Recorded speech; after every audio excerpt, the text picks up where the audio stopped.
దావీదు అనుకున్నాడు, కానీ ఎవరు కూడా దావీదు దీపాన్ని వెలిగించలేకపోయారు. సమూయేలు భక్తుడు వచ్చినప్పుడు తన తండ్రి తనకున్న కుమారులందరినీ పిలిచాడు, 7గురిని పిలిచాడు ఏమండి. కానీ గొర్రెల కాపరి అయిన దావీదును మాత్రము పిలవలేదు. కానీ యేసయ్యకి, దేవుడికి ఎవరు కావాల్సి వచ్చారు? గొర్రెలు కాచుకునేవాడు, మందను మెప్పుకునేవాడు కావాల్సి వచ్చాడు. దేవుని వలనే తన జీవితము వెలిగింది. అంటే గొల్యాతుని చంపినప్పుడు దావీదు అనుకుంటాడు ఏమని? అమ్మయ్యా, ఇప్పటికైనా సరే సౌలు నా దీపాన్ని వెలిగిస్తాడు, నా మామ అయిన సౌలు నా జీవితాన్ని వెలిగిస్తాడు అనుకున్నాడు. కానీ తన మామ అయిన సౌలే ఏం చేయాలనుకున్నాడు?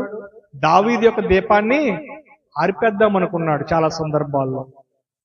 అండి, ఎన్నో రాత్రులు నిద్ర లేకుండా గడిపాడు దావీదు.